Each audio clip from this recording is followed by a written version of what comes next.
சங்கர், நீ கிளம்பு. மாமா, பழையபடி குடிச்சிட்டு வராதிங்க. அம்மா வேற வீட்டில் இருக்காங்க. தெரியும் சங்கர், இனிமே குடிக்க மாட்டேன். நேற்று குடிச்சதுதான் கடைசி குடி. இனிமே டாஸ்மாக்ல ஓசியில் கூப்பிட்டு கொடுத்தாலும் அதை நான் தொட மாட்டேன். இந்த ஜென்மத்தில் தொட மாட்டேன். உறுதிமொழிலாம் ரொம்ப ஸ்ட்ராங்காக இருக்கு. உங்களை நம்பலாமா? நம்பலாம் சங்கர். பாவம் சரசு என்னால் எவ்வளோ அவமானப்பட்டுட்டா. எங்கள் அம்மா கிட்ட எவ்வளோ பொய்யை சொல்லி சமாளிச்சிருப்பா. ஒயின் ஷாப்புக்கு வந்து என்னை கூட்டிகிட்டு போய் கவிதா வீட்டில் விட்டு அம்மாவை சமாளிக்கிறதுக்குள்ள எவ்வளோ சங்கடங்களை சந்திச்சிருப்பா. இதுக்கு மேலேயும் நான் குடிச்சேன்னா நான்லாம் மனுஷனே இல்லை. என்னை நம்பலாம். நீ கிளம்பு Shankar.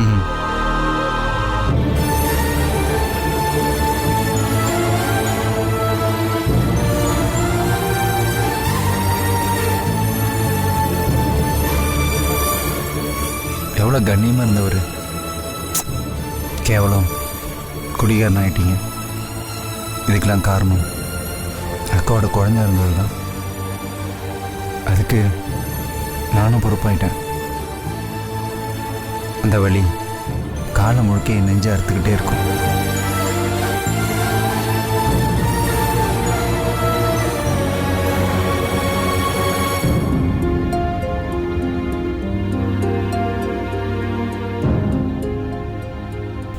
Good morning sir. Good morning sir. Good morning. நீ போமா. Good morning sir. Good morning sir. Good morning. இது அர்ஜென்ட் ஃபைல் சார், நீங்க பார்த்து கையெழுத்து போடுங்க சார்.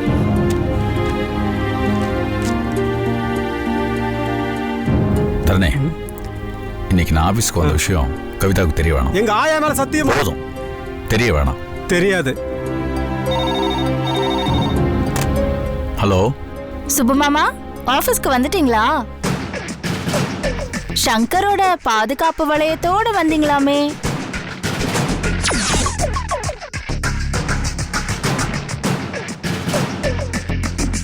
பியூனை திட்டாதீங்க மாமா.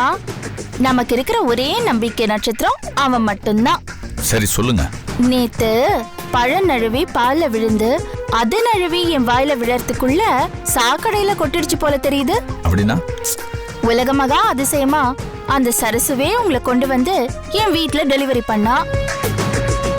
நான் ஓடி வந்து அந்த சந்தோஷத்தை அனுபவிக்கிறதுக்குள்ள அந்த வீணா போன சங்கர் வந்து என் காரியத்தையே கெடுத்துட்டான்.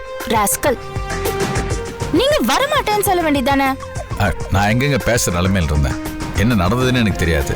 ஒரு வழியா சரசுவ டாஸ்மாக் கடைக்கே வர வச்சிட்டீங்க. அடுத்து என்ன பிளான்? சரசுவ கடைக்கு அனுப்பி சரக்கு வாங்கிட்டு வர சொல்றதா?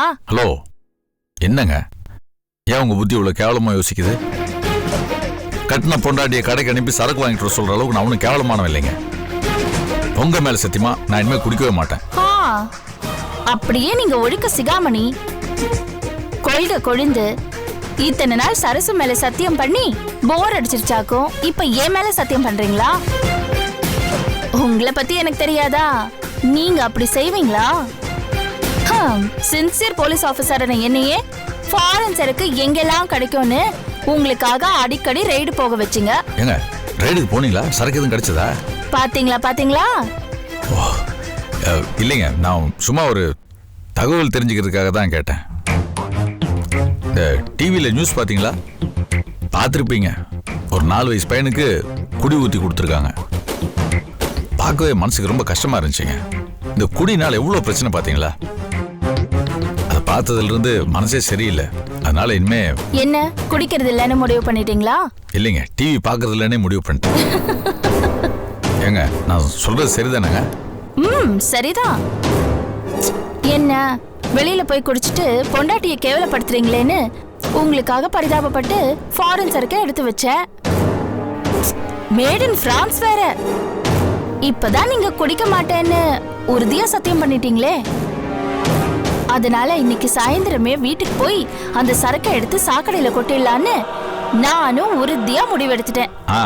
ஆமாங்க, நீங்க சொல்றது சரிதான். லோக்கல் சரக்கோ ஃபாரின் சரக்கோ எந்த சரக்கா இருந்தாலும் உடம்புக்கு எடுக்கிறது தானே. எந்த சரக்கா இருந்தா என்னங்க, குப்பை தொட்டில போடுங்க, இல்ல சாக்கடையில் ஊத்திருங்க. அதான் கரெக்ட். நான் இனிமே சத்தியமா குடிக்க மாட்டேங்க. வச்சிருங்க போன.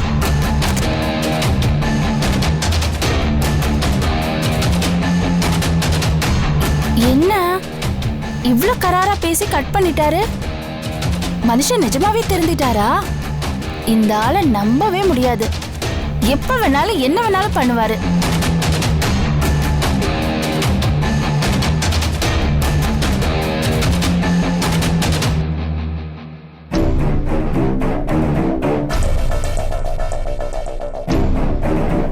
நெல்லுமா,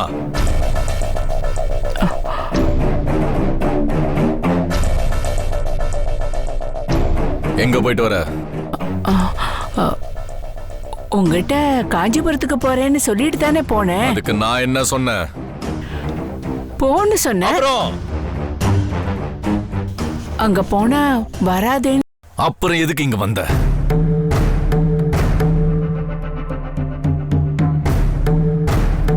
ஏங்க, உங்க கொடுமைக்கு ஒரு அளவே கிடையாதா? அவங்கள போய் டார்ச்சர் பண்ணிட்டு இருக்கீங்க.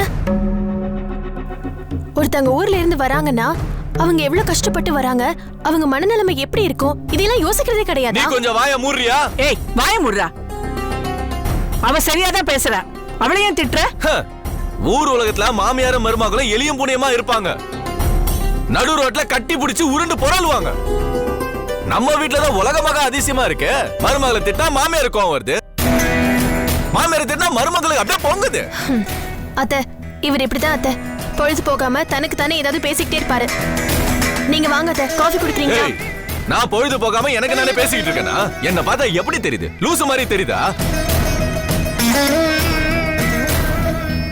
ஏமா, என்ன பார்த்தா எப்படி தெரியுது? லூசு மாதிரி தெரியுதா? தெரியலப்பா. என்னது? ரேகா சொன்னா சரியாதான் இருக்கும். என்ன மாமியார மருமகளை சேர்ந்து லந்து பண்றீங்களா? இருக்கட்டும், இதெல்லாம் அப்புறம் வச்சுக்கிறேன். முதல்ல நான் கேட்கறதுக்கு பதில் சொல்லு. காஞ்சிபுரம் போனல குடிகார சுப என்ன சொன்னா? டேய் மாதவா, சொந்த அண்ணனை இப்படி நாக்குல நரம்பு இல்லாம பேசுற? மா, எனக்கு தெரிய வேண்டியதெல்லாம் ஒரே ஒரு விஷயம் தான். நீ அந்த வீட்ல போய் தங்கி இருந்த சமயத்துல அந்த சங்கர் அந்த வீட்டுக்கு வந்தானா? ஆமா. ஏன் கேக்குற? ஒரு நாளைக்கு எத்தனை தடவை வந்தான்? அதெல்லாம் யாரடா எண்ணுவாங்க? அவன் அக்கா விட வருவா போவான். உன்கிட்ட பேசினானா? ஆமா. சகஜமா நல்லா பேசினானா? அவன் என்ன ஒன்ன மாதிரியா? நல்ல பொறுப்பான புள்ளடா. நீதான் அவன் மேல விரோதம் காட்டுற. அவ உன்னை பத்தி கூட என்கிட்ட விசாரிச்சா தெரியுமா? கரெக்ட். நான் நினைச்சது சரிதான். என்ன நினைச்சீங்க? எங்க அம்மா இந்த வீட்ல இருந்துகிட்டு என்ன உளவு பார்த்துட்டு இருக்காங்க.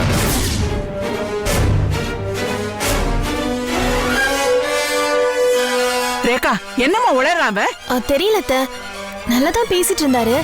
திடீர்னு இப்ப ஏதோ புரியாத பாஷையில பேசுறாரு. சும்மா நடிக்காதம்மா. நீ காஞ்சிபுரம் அடிக்கடி ஏன் போயிட்டு வரேன்னு எனக்கு தெரிஞ்சு போச்சு.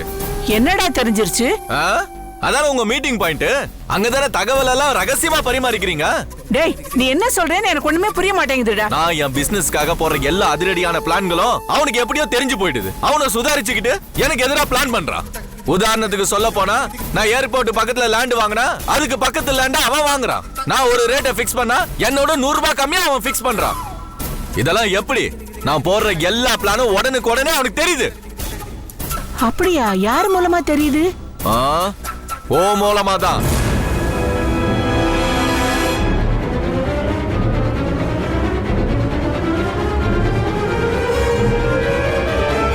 என்னடா சொல்ற?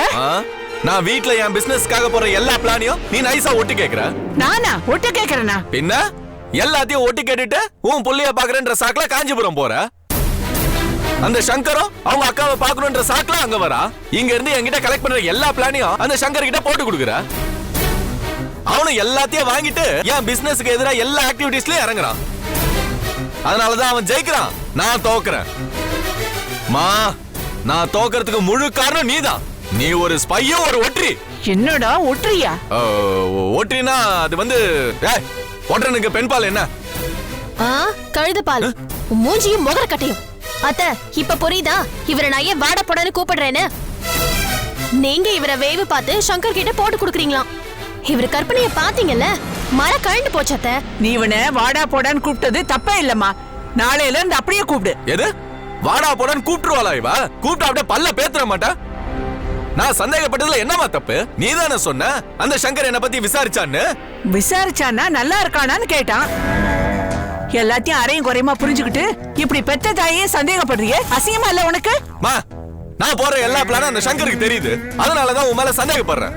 நீ அடிக்கடி அங்க போறதுனால அந்த சங்கர், சரசு, சுப்பு 3 பேரை கூட்டி சேர்ந்துக்கிட்டு உன் மூலியமா என் பிசினஸ் பிளான் எல்லாத்தையும் கறந்துடுறாங்க.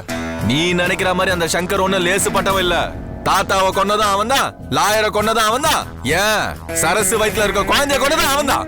நீங்க இப்படியே பேசிட்டு இருந்தீங்க. உங்களையும் ஒரு நாள் வந்து சந்திச்சு நான் நிரபராதின்னு உண்மையை சொல்லி உங்களுக்கு புரிய வைப்பார்னு சொல்ல வந்தேன். அதுக்குள்ளேயே அவசரப்படுறீங்க. என் வீட்டுக்குள்ள எனக்கு எதிராக சதிகார கும்பல். ஒரு பக்கம் அம்மான்ற பேர்ல ஒரு ஹிட்லரு, இன்னொரு பக்கம் மனைவின்ற பேர்ல ஒரு முசோலினி. யாரையுமே இந்த உலகத்துல நம்ப கூடாது. டேய், அவங்க 2 பேரும் ஆம்பளைங்க, நாங்க 2 பேரும் பொம்பளைங்க. எங்களை நம்புடா, நாங்க பாவம்டா. பெண்களை நம்பாதே கண்களே, பெண்களை நம்பாதேன்னு அந்த காலத்துல எழுதி வச்சுட்டு போயிட்டாங்க. உங்ககிட்ட எல்லாம் ரொம்ப ஜாக்கிரதையா இருக்கணும்.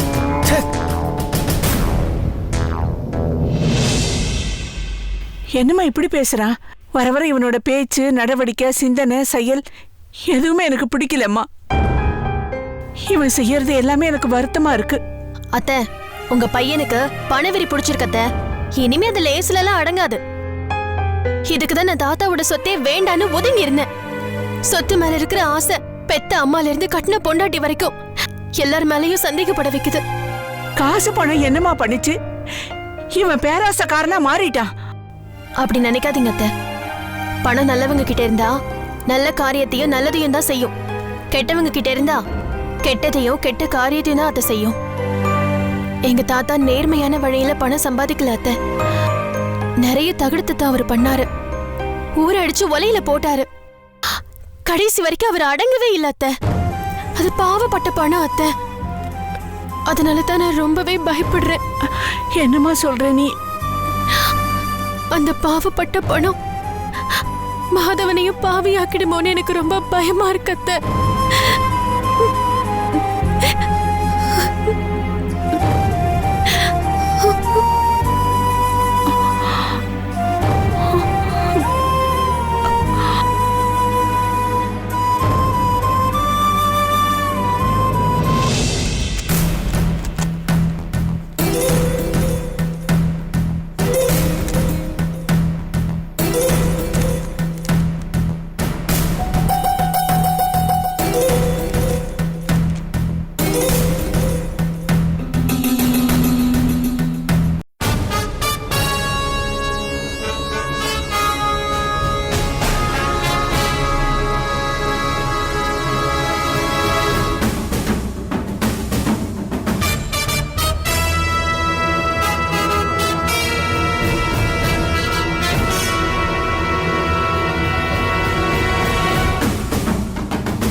சார், நேரம் ஆச்சு, நான் கிளம்புறேன் சார்.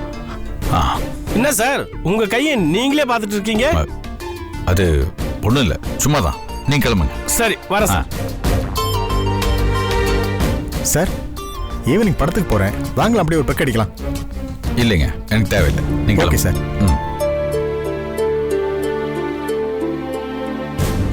சார், டைம் ஆச்சு, கிளம்பலையா சார்? கிளம்பணும். எங்க போறதுன்னா ஒன்றும் தெரியல. எங்க போனன்னு தெரியலையா? அப்போ கன்ஃபார்மா வீட்டுக்கு போல. எங்கேயாவது பார்ட்டியா சார்? என்னையும் கூட்டி போங்க சார். எதுக்கு சார்? உங்களை கொண்டு போய் வீட்டுல விடணுமே, அந்த பெரிய பொறுப்பு எனக்கு தான் சார் இருக்கு. நான் எங்கேயும் போல, நீ ஒன்னும் பொறுப்பா இறக்கி விடவா? என்ன பார்த்துக்க எனக்கு தெரியும். நீ சரி சார், அப்போ ஒரு 200 ரூபாய் கொடுங்க சார். எதுக்கு சார்? நானும் உங்களை மாதிரி தான் சார். இப்பவே வீட்டுக்கு போய் என்ன சார் பண்ண போறேன்? இவ்வளவு சீக்கிரம் வீட்டுக்கு போனா பொண்டாட்டி ஏதாவது சொல்லுவா, பதிலுக்கு நான் சும்மா இருக்க மாட்டேன், நான் ஏதாவது சொல்லுவேன். அப்புறம் சண்டை வரும், அடிதடி ஆயிடும். எதுக்கு சார் வீண் பிரச்சனை? அப்படியே போனோமா, கடையில உட்கார்ந்தோமா, கொஞ்சமா குடிச்சோமா, அப்படியே ஃப்ரெண்ட்ஸ் கூட ஜாலியா பேசணுமா, அப்புறம் 10 மணிக்கு வீட்டுக்கு போனா பொண்டாட்டி சாதத்தை வெடிச்சு வச்சுட்டு தூங்கிடுவா. நானும் அப்படியே சாப்பிட்டுட்டு படுத்துடலாம். இதான் சார் தினமும் நடக்கிற ரொட்டீன் ஒர்க். சார், 200 ரூபாய்க்கு ரொம்ப பேச வைக்காதீங்க சார். 200 ரூபாய் கொடுங்க சார்.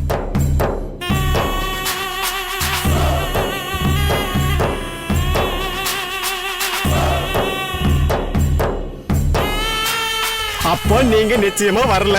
யோ போயா. Okay sir.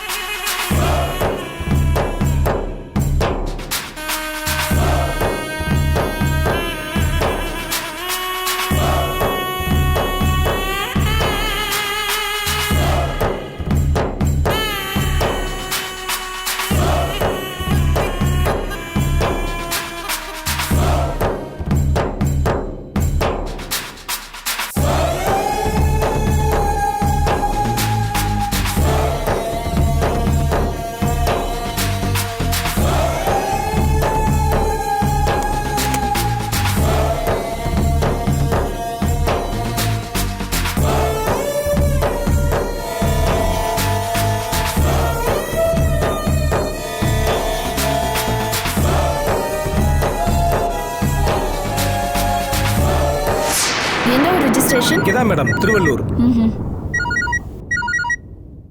ஹலோ, யாருங்க? ஹலோ, யாருங்க? கவிதா, நான் சுப்பு பேசுறேங்க.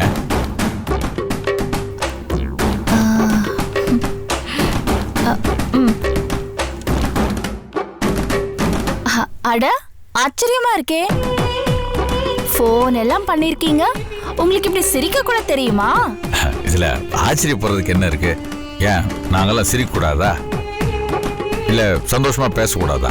நாம சிரிக்கலாம், நம்மள பார்த்து மத்தவங்க தான் சிரிக்க கூடாது. சரி, என்ன விஷயம்? சும்மா ஒரு அக்கறை தான்.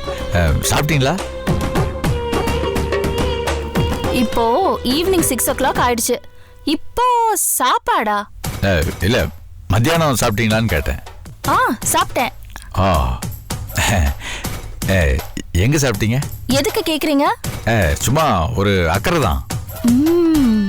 நீங்க எங்க சாப்பிட்டீங்க? ஸ்டேஷன்ல தான். அப்போ நீங்க வீட்டுக்கு போல, வீட்டுல சாப்பிடல? ஆமா, நான் வீட்டுக்கு போல. இங்க நிறைய வேலை இருந்தது, அதான் போல. ஏன் கேக்குறீங்க? சும்மா ஒரு அக்கறையினால கேட்டதுதான். இல்ல, நீங்க சரக்க குப்பையில கொட்டுறேன், சாக்கடையில் ஊத்துறேன்னு சொன்னீங்களே, நீங்க எங்க வீட்டுக்கு போய் அதெல்லாம் கொட்டிருப்பீங்களோன்றதுக்காக கேட்டேன்.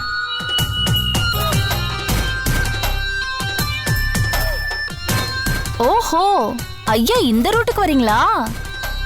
அதானே பார்த்தேன், எதுக்கு இவ்ளோ சிரிப்பு, இவ்ளோ அசடு வழியறீங்கன்னு. சே சே, அது அப்படிலாம் இல்லைங்க. அது நீங்க பாவம் கஷ்டப்பட்டு ரைடுக்கெல்லாம் போய் ராத்திரி எல்லாம் கண்ணு முழிச்சு வேர்வை நேரத்தில் சிந்தி உடச்சி அதெல்லாம் பிடிச்சிட்டு வந்திருக்கீங்க. அதுவும் ஃபாரின் சரக்கு, காஸ்ட்லி சரக்கு. அதை போய் சாக்கடையில் கொட்டுறதுன்னா அது எப்படிங்க? அதனால தான். இருங்க இருங்க, எதுக்கு இவ்ளோ சுத்தி வளைச்சு பேசிட்டு இருக்கீங்க? அதான் இப்ப நான் சொன்னதுதான். அது ஃபாரின் சரக்கு, காஸ்ட்லி சரக்கு. அதை போய் நாம சாக்கடையில் கொட்டணுமா? நமக்கு தெரிஞ்சவங்க யாருக்காவது கொடுத்துடலாமே, அதுக்காக சொன்னேன். நான் யார தேடி போய் கொடுக்கறது? அது உங்களுக்கு க்ளோஸா இருக்கவங்க யாராவது இருப்பாங்கல்ல, அந்த மாதிரி யாருக்காவது கொடுத்துருங்களேன். எனக்கு நெருக்கமானவங்கன்னா நீங்க மட்டும்தான். அதான், அப்போ நீங்க ஆசைப்படுற மாதிரி நானே அதை வாங்கிக்கிறேன். நான் எப்ப விருப்பப்பட்டேன்? இப்ப நீங்க தானே சொன்னீங்க எனக்கு நெருக்கமானவங்கன்னா அது நீங்க தான் சொல்லி, அதனாலதான். முடியாது, சரக்கு தொட மாட்டேன் நீங்க தானே சத்தியம் பண்ணீங்க. இல்ல, அது சத்தியம் பண்ணிட்டோம், விடுறதுன்னு முடிவு பண்ணிட்டோம். விடுறதுக்கு முன்னால ஒரு ஃபாரின் சரக்கு அடிச்சு பார்த்துட்டு அதுக்கப்புறம் விட்டுலாமேன்னு தான். அப்போ நீங்க ஐ லவ் யூ சொல்லுங்க, நான் தரேன். எது? என்ன சத்தத்தையே காணோம்? என்னங்க நீங்க இப்படி கெஞ்ச வைக்கிறீங்க? அதெல்லாம் இல்ல, நீங்க சொல்லுங்க, நான் தரேன். அது நீங்க, நான் நேர்ல வரேன், நீங்க சரக்கு கொடுங்க, அதுக்கப்புறம் நம்ம மிச்ச விஷயத்தை பேசிக்கலாம். அப்படியா? சரி வாங்க. சரி, வந்துடுறேன்.